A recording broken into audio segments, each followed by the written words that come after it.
Jueves 25 de abril de 2024. Tres mensajes del Evangelio de hoy, tomado del Evangelio de San Marcos, capítulo 16, versículos del 15 al 20.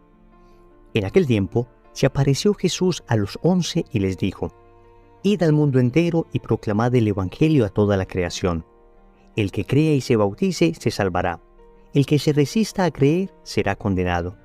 A los que crean les acompañarán estos signos: echarán demonios en mi nombre, hablarán lenguas nuevas, cogerán serpientes en sus manos, y si beben un veneno mortal, no les hará daño.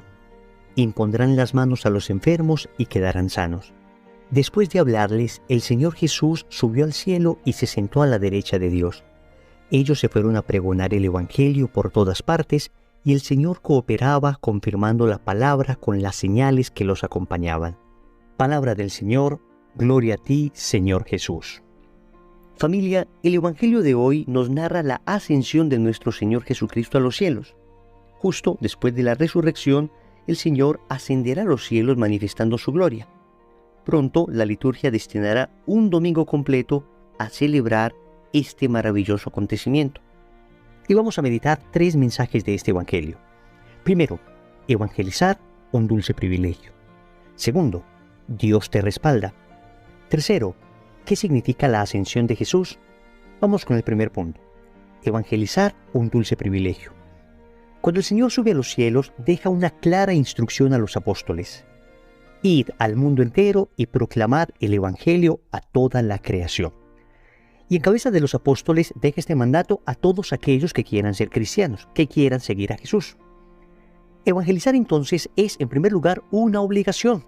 Una obligación porque aquel a quien seguimos, aquel a quien amamos, aquel a quien pertenece nuestro corazón, es decir, Cristo Jesús, nos ha dicho que debemos evangelizar. Y si decimos amar a Jesús y si decimos que Él es nuestro Señor, debemos obedecerlo. Pero lo bello es que es la más hermosa y dulce de todas las obligaciones. ¿A quién no le gustaría contar a otras personas las mejores noticias? Tú eres escogido, por ejemplo, para contar a una persona que aquel familiar enfermo se ha salvado. Eres escogido para contar a otro que aquel familiar secuestrado ya está libre. Eres escogido para contar a alguien que acaba de ganarse la lotería. Contar buenas noticias es una maravilla, pues nosotros tenemos la mejor de las noticias. El Evangelio significa precisamente eso, la buena noticia, y es la mejor de todas las noticias.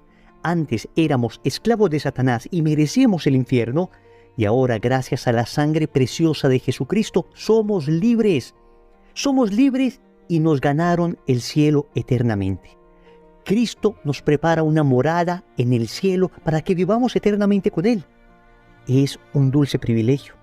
El Catecismo de la Iglesia Católica en el numeral 900 nos recuerda esto y nos dice que esto no es algo solo de sacerdotes, religiosas, personas consagradas, sino incluso de laicos como tú y como yo, aquellos que no somos sacerdotes. También tenemos la obligación y el dulce privilegio de evangelizar. Escuchemos el Catecismo en el numeral 900. Como todos los fieles, los laicos están encargados por Dios del apostolado en virtud del bautismo y de la confirmación, y por eso tienen la obligación y gozan del derecho, individualmente o agrupados en asociaciones, de trabajar para que el mensaje divino de salvación sea conocido y recibido por todos los hombres y en toda la tierra. Esta obligación es tanto más apremiante cuanto solo por medio de ellos los demás hombres pueden oír el Evangelio y conocer a Cristo. En las comunidades eclesiales su acción es tan necesaria que sin ella el apostolado de los pastores no puede obtener en la mayoría de las veces su plena eficacia. ¡Qué hermoso texto! Estamos llamados nosotros a evangelizar. Y Benedicto XVI decía que los laicos no son simplemente cooperadores de los sacerdotes. Decía que somos corresponsables de la evangelización.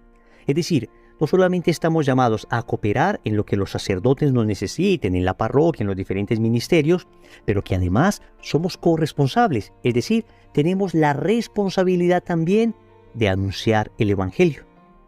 Evangelizar, un dulce privilegio, y tú y yo debemos hacerlo. Inventémonos las mejores maneras, tengamos un espíritu creativo para llevar el Evangelio, pero hagámoslo. Segundo, Dios te respalda. Para esa misión tan importante de anunciar el Evangelio, el Señor no nos deja solos, porque pudiéramos decirle a Dios: yo no soy capaz. Me estás poniendo algo que supera mis fuerzas. Y efectivamente, con nuestras propias fuerzas no somos capaces, pero Él nos respalda. Es decir, Él proporciona las gracias necesarias para poder anunciar el Evangelio. Y así dice que los que crean echarán demonios en su nombre, hablarán lenguas nuevas, cogerán serpientes en sus manos, beberán veneno mortal y no morirán, impondrán las manos sobre los enfermos y los sanarán. Esto lo hemos visto a lo largo de la historia de la Iglesia y sabemos con seguridad que al principio estos dones carismáticos, estas gracias extraordinarias, fueron abundantes en la Iglesia naciente porque Dios a través de esto favorecía la extensión del Evangelio. Pero luego, cuando el Evangelio estaba suficientemente extendido, fue decayendo poco a poco la presencia de estos signos extraordinarios. Creo que este es un buen momento en el que le podemos pedir al Señor nuevamente estos signos extraordinarios, que recordemos la sobrenaturalidad del Evangelio, que no nos quedemos predicando un Evangelio meramente humano, meramente natural, un Evangelio con nuestras propias fuerzas, sino que le pidamos a Dios a través del Espíritu Santo que nos conceda nuevamente en su Iglesia estas gracias, porque nos encontramos nuevamente en un mundo desevangelizado, en un mundo que regresa al paganismo, en un mundo que necesita volver a ver estos signos del cielo para ver si a través de ellos vuelven a creer. Y digo para ver si vuelven a creer porque recuerden que aún los más extraordinarios signos dejan libertad al hombre para decidir si aman a Dios o no lo aman. ¿Qué más extraordinarios signos que los que hizo Jesús en presencia de los fariseos? Y la inmensa mayoría de ellos se resistieron a creer. No estamos diciendo que estos signos sean garantía automática de que la gente creerá, pero podemos asegurar que ayudan mucho a la fe de aquellos que tienen un corazón bien dispuesto. Más allá de los signos y señales extraordinarias, podemos decir que cada una de estas manifestaciones que narra el Evangelio esconde también un significado más profundo. Y así, por ejemplo, el Señor dice que quienes crean expulsarán demonios en el nombre del Señor. Yo he presenciado exorcismos con exorcistas oficiales de las diócesis y he visto el poder de Jesús sobre los demonios. Pero también tenemos un llamado todos de sacar los demonios de nuestra sociedad, los demonios de la impureza, los demonios de la avaricia, los demonios de la soberbia, sacar los demonios de tantas injusticias sociales, los demonios de las terribles oscuridades que hay en el corazón de las personas. Y obviamente aquí me refiero ya no solo a los demonios como presencia espiritual real, como ángeles caídos, sino también a los efectos que estos ángeles crean en la sociedad. Estamos llamados también a hablar lenguas nuevas. ¿Qué mejor lengua que el lenguaje del amor? La lengua que todos entienden. Dicen que el inglés es el idioma oficial. Yo creo que hay un idioma más importante que el inglés y es el idioma del amor. Muy bien todos los que aprenden inglés y muy bien que a nuestros hijos les enseñemos todas las lenguas y desarrollemos sus capacidades, pero hay un lenguaje más importante, el lenguaje del amor. Y estamos llamados a hablar esa lengua nueva, porque es un lenguaje que todo el mundo entiende. Todo corazón es sensible al amor, todo corazón es sensible al lenguaje del amor. Dice el Evangelio que cogerán serpientes en sus manos y beberán su veneno mortal y no les hará daño. ¿Cuántas veces nos vemos en graves peligros? ¿Cuántas veces nos vemos rodeados de auténticas serpientes? No sé cuál sea tu serpiente, si una mala persona que te quiere hacer daño, si una circunstancia adversa, no sé cuál sea la serpiente que te quiere morder en ese momento. Y sin embargo, el Señor nos saca incólumes, nos saca sanos en medio de esas situaciones porque creemos en Él. Impondrán las manos a los enfermos y sanarán.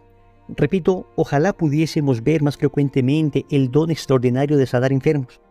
Pero mientras tanto, los que no tenemos ese don, sí podemos ayudar con la palabra de consuelo, con la compañía amorosa, enjugando las lágrimas, prestando los hombros para que nuestros seres queridos lloren sobre ellos en medio de sus dificultades. Podemos sanar corazones, podemos ayudar a hacer presencia de Cristo en medio de ellos. Dios te respalda. Todas estas gracias te las da Dios. Y si eres bendecido con gracias extraordinarias, cuidado, no vayas a creer que esto es un signo de santidad. No vayas a creer que tienes dones sobrenaturales porque eres más santo que otros. Recuerden que los dones son gratis. Es decir, se reciben no porque tenga mérito para recibirlos, sino porque Dios lo ha querido. Y por consiguiente, se dan sin ningún tipo de cobro. Se dan gratuitamente. Lo que gratis recibiste, gratis dadlo. Tercero, ¿qué significa la ascensión de Jesús? El Evangelio termina diciendo que después de esto, el Señor Jesús subió al cielo y se sentó a la derecha de Dios. Para comprender adecuadamente esto, quisiera leer un pequeño extracto de la explicación que, a mi modo de ver, una de las mejores Biblias que en español que existen, la Biblia de Monseñor Juan Straubinger, tiene respecto a este pasaje. Y así dice: se sentó a la diestra de Dios. Jesús, terminada así su misión de maestro y su epopeya de víctima redentora, inicia aquí la plenitud de su misión, esencialmente sacerdotal, intercediendo sin cesar por nosotros ante el Divino Padre, a quien presenta sus llagadas manos, desbordantes de sus méritos infinitos, hasta que llegue la hora en que el Padre le cumpla la promesa de ponerle a sus enemigos por escabel de sus pies. Es decir, así como en el Antiguo Testamento, el sumo sacerdote entraba ante la presencia de Dios en el Arca de la Alianza para mostrar la ofrenda como satisfacción por los pecados del pueblo, y así de alguna manera cada año iba reparando los pecados del pueblo, Jesús en esta ocasión sube ante la presencia del Padre como sumo y eterno sacerdote, y ya no va a presentar una ofrenda, sino su propia vida entregada en la cruz. Muestra sus llagas abiertas, muestra la sangre que derramó por la redención de los hombres al Padre Celestial. Y esta ofrenda que hace Cristo es única e irrepetible. Por eso en la Eucaristía no es que repitamos nuevamente la muerte de Jesús, sino que la renovamos. Y cada Eucaristía es la unión con Cristo sacerdote que está ante la presencia del Padre después de la ascensión al cielo, mostrando sus llagas, esperando el momento en que el Padre decida que los enemigos de Cristo sean puestos debajo de sus pies. Y en ese momento volverá el Señor en gloria para juzgar a vivos y muertos, tal como lo dice el credo. Oremos. Amado Señor, hoy nos llamas de nuevo a evangelizar, a anunciar al mundo entero que has resucitado, que has subido al cielo y que volverás lleno de gloria a juzgar a vivos y muertos. Y esto no solo es un deber, esto no solo es un mandato, esto además es un dulce privilegio.